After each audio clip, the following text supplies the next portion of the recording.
one more teaching today, one more, and that is from the Lincoln. Did you want to say something? You trying to say something? Oh no, I got my my answer. Thank you. Okay. Okay, so the Torah tells us in chapter 6, verse 17, the Torah is giving us the lineage of the Jewish people, but after it tells us the tribes of Reuben, the tribe of Shimon, then tells us the age of the tribe of Levi. And it says that Levi was 137 years old. So the commentaries say, why does it only give us the age of Levi? Rashi tells us, why only the age of Levi? Lama nimnu shnotav shel Levi. Rashi tells us to tell us how long the enslavement was. Because as long as one of the tribes was alive, lo haya shibud. Shekol zman shechad min hashvatim kayam. As long as one of the tribes was alive, there was no enslavement. So, as long as one of the tribes was alive, there was no enslavement. So this concept, why couldn't the enslavement not start while the tribes were alive? Meaning the enslavement of the Jewish people only started when all the tribes had died. What's the concept behind that?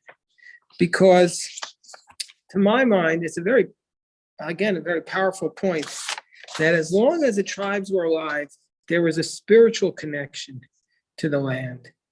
There was a spiritual connection to our ancestors, spiritual connection to Jacob, spiritual connection to Abraham and Isaac. And as long as we had that sense of self-worth, a sense of living for something much greater than us, we could never be enslaved. You know, this is one of the, by the way, I want to say that one of the things I'm looking forward to is the second week of February, maybe like around February 15th, we're going to be getting a visitor from Israel. His name is David Ben Moshe. David Ben Moshe is somebody who was arrested as a young man in Baltimore. He's did not grow up Jewish, African American, and he was arrested. And while he was in jail, he said, this is not going to be my life. I'm going to find the faith. He was unimpressed with the faiths that he saw being taught in prison. The second he got out of prison, he knocked on the door of a synagogue and he said to the rabbi, who was my friend, he said, teach me Judaism. And I merited to have the right to sit on the Beit Din to convert him.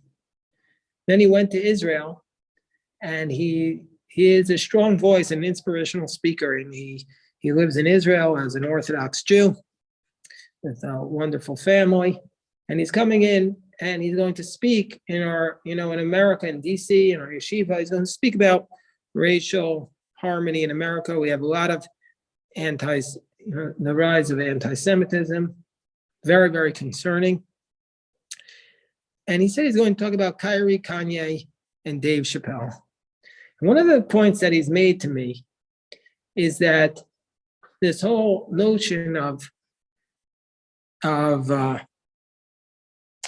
the true Jews are. What does that represent when they talk about, when Kyrie and Kanye spoke about who the true Jews are from Africa, that the true Jews are the people from Africa, is because when Black people were enslaved, their history was stripped from them. That we know the Jewish people have this strong connection to our ancestors, but when you're enslaved and you sometimes don't even know who your father is, it's taken away from you. So as long as the tribes were alive, we couldn't be enslaved. We had this strong sense of who we are, our sense of identity. But once the patriarchs, all the tribes died, that's when the servitude started. So if we want to be redeemed, the answer is that in order to look forward, we have to look to the past. We have to find our connection to our ancestors if we want to be redeemed. Okay, I'll stop the recording here. Everybody is